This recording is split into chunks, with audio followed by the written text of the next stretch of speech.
नमस्कार. आज आपण अधिक मासाचा 29वा अध्याय बघणार आहोत. उद्यापन विधी. सूत पुराणिक म्हणाले, ऋषीजन हो, पद्मपुराणात अधिक मासाचे महत्व सांगणाऱ्या ज्या अनेक कथा आहेत त्या सांगत सांगत आपण आता 29व्या अध्यायापर्यंत आलो आहोत.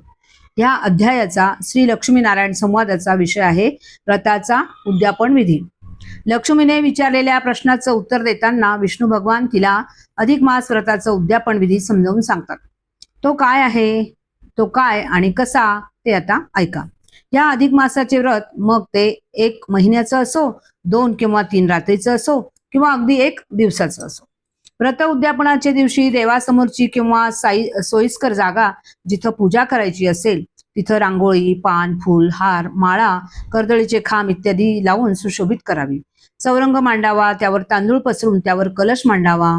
कलशावरील तांबलात विष्णू, लक्ष्मी किंवा गोपाळ कृष्णाची मूर्ती ठेवावी. समई लावावी. शुचिर्भूत होऊन उपासकाने तेथे बसावं. संकल्प सोडावा. मग षोडशोपचारे पूजा करावी. धूपदीप दाखवून नैवेद्य दाखवावा. मंगल आरती करावी. प्रदक्षिणा घालून मंगल प्रार्थना करावी. नंतर ब्राह्मण दंपतीला आमंत्रित करून त्यांना विविध दाने द्यावीत. भोजन, दक्षिणा व विडा द्यावा. त्यांना लक्ष्मी नारायण मानून नमस्कार करून त्यांचे आशीर्वाद घ्यावेत.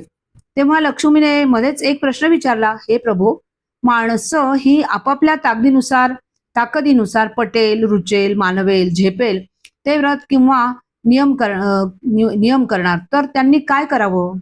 त्यावेळी विष्णू म्हणाले, देवी, व्रत किंवा नियम हे वेगवेगळे जरी असले तरी वर सांगितल्याप्रमाणे उद्यापन पूजा ही करायलाच हवी. आता कोणत्या नियमांना काय दान द्यावं, काय करावं ते ऐक. अधिक मासातील स्नानाचा नियम केलेल्या व्यक्तीने गंगा पूजन करावं. ज्यांनी दानाचा नियम केला असेल त्यांनी धातूचा कुंभ, दीपदानाचा नियम केलेल्यांनी दीपदान करावं. ज्यांनी मौन भोजनाचा नियम केला असेल त्यांनी मोती दान द्यावा. एखाद्या मंदिरात घंटा बांधावी.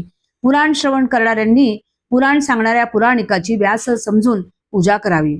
असं करणाऱ्या व्यक्तीस, मग ती स्त्री असो किंवा पुरुष, त्यांना त्यांच्या मागणीप्रमाणे मी धन, पुत्र, सौख्य, संपदा इत्यादी गोष्टी प्रदान करतो. सौभाग्यवतीला सौभाग्य लाभतं. कुमारिकेला मनासारखा पती मिळतो. अविवाहित पुरुषांना उत्तम पत्नी लाभते. यासाठी ज्यांना जे जे शक्य आहे त्यांनी ते व्रत ह्या महिन्यात करावं आणि जास्तीत जास्त फल आणि पुण्य हे पदरी जोडून घ्यावं. जय जय रघुवीर समर्थ.